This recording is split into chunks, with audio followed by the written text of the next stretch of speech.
Assalamualaikum. Assalamualaikum warahmatullahi wabarakatuh. Today our group will present about our article review assignment for Organization of Information Computerized Cataloging subject.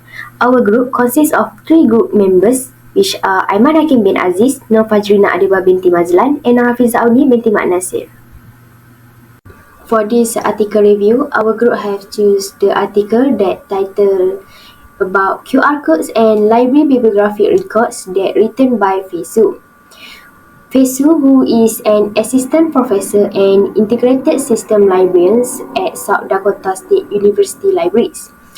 The purpose of this article is to determine effective means for QR codes generation, indicates their potential modification for design application and discuss their potentially in an information library environments. The study research of these articles concern on how to create QR codes for catalog data and how to alter their appearance without sacrificing readability. And the primary arguments, the authors state that QR codes are important but underutilized tools in library services. The point was discussed in this article is about appearance of QR codes. The author emphasized that QR codes do not have to be conventionally black and white. This is because of their inherent error correction feature. It may be made to appear artistic and aesthetically pleasing. Facebook also claimed that it is possible to alter their QR codes general designs, includes logos, and change components like the background and foreground colors. In this topic, Facebook also highlight on how QR code may be customized for branding and aesthetic objective in addition to their conventional application that increase user engagement. Now, for the methods for designing QR codes. First, let's start with online tools, which is the basic method of designing QR codes. Websites like qrcartist.com, goqr.me, and QR Stuff let users generate QR codes quickly and easily, often at no cost.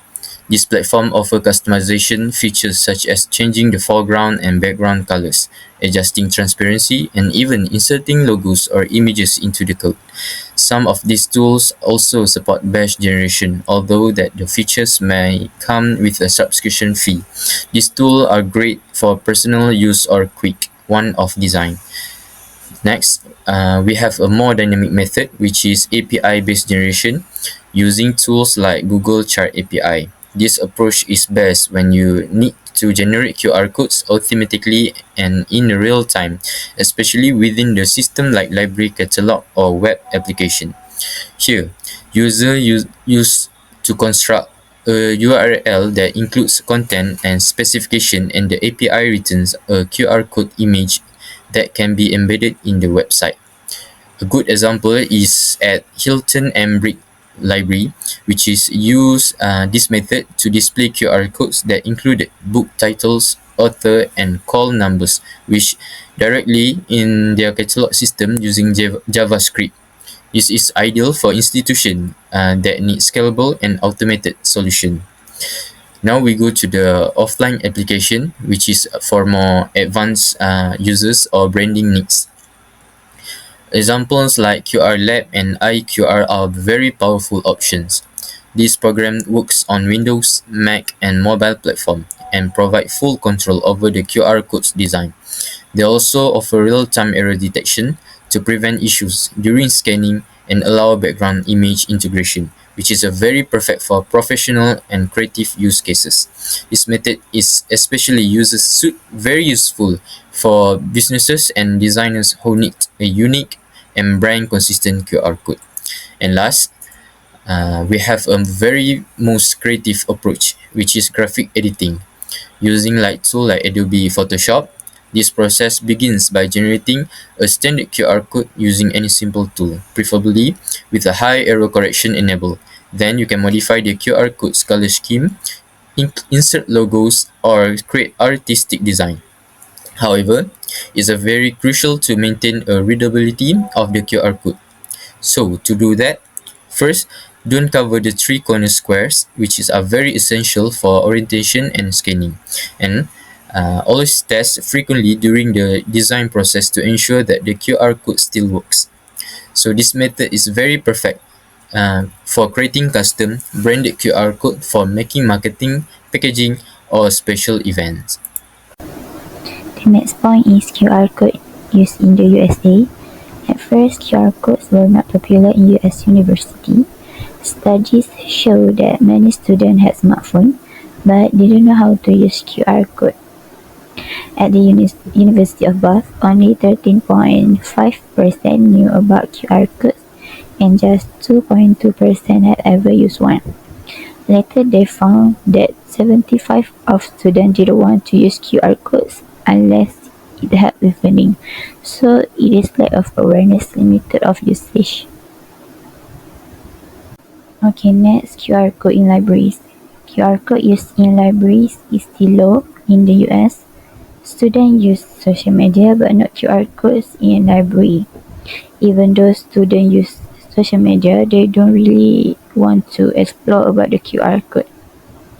So library need to make plan based on student needs that make QR code useful and relevant.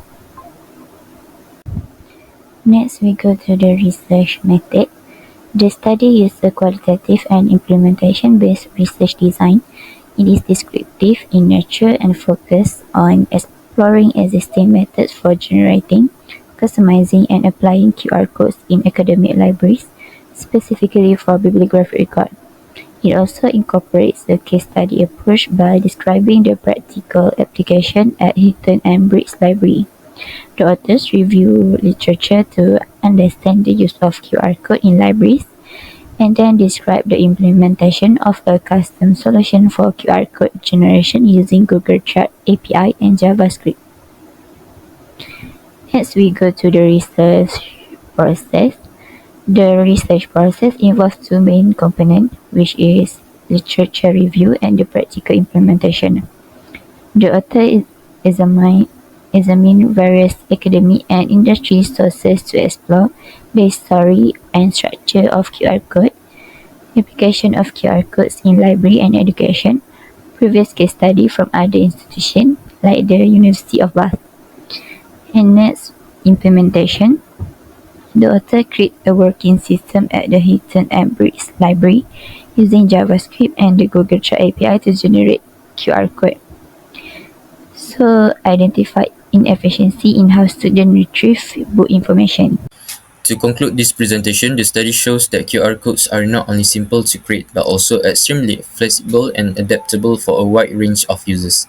Whether you are using a basic online generator or a more advanced method like Google Chat API, QR codes, which can be integrated into systems like library catalogs, marketing platform, and more. What's great is that they also support creative customization using graphic tools like Adobe Photoshop, making them very useful both functionally and visually. Now, let's look at the result from one real-world example. For example, at the Hilton and Briggs Library, QR codes were dynamically generated using JavaScript and Google Chat API. Users could scan a code to instantly view a book's title, author, and call number on their phones without writing anything down. This helped to reduce error and save time, especially for students who is locating materials in the library. Although there is no official promotion was carried out, feedback from users was very positive. They found the features is very helpful and modern. However, there's one issue, which is user awareness. Not everyone knows how to use QR codes. For example, there are a survey from University of Bath shows that many students had never scanned one before. This means that even with a good technology, we still need to educate users and promote the features properly. Finally, the study proved that the QR codes are practical and innovative way to improve access of information. With the right tools and proper awareness strategies, they can make a real difference in how users interact with services, especially in academic or library environment.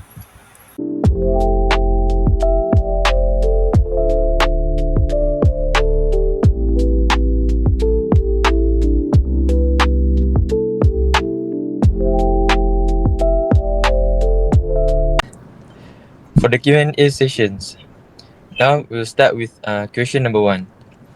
Um, how do you think QR codes can reshape the future of libraries?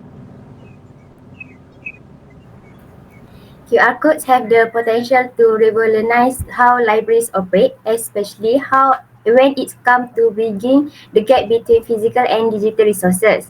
Traditionally, finding additional information about a book, such as related research article, author background, or even the availability of similar title, require logging into the library catalog or searching database separately.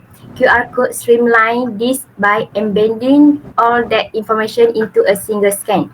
For instance, user can instantly access a book's digital record, see whether it's available at another campus, or even reserve it, all from their phone while standing in front of the shelf. Beyond bibliographic access, QR codes can enhance user services like wayfinding.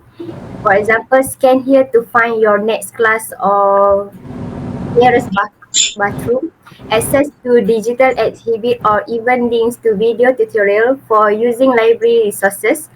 With the right integrations and promotion, QR codes can transform libraries into highly interactive user-centered information hub.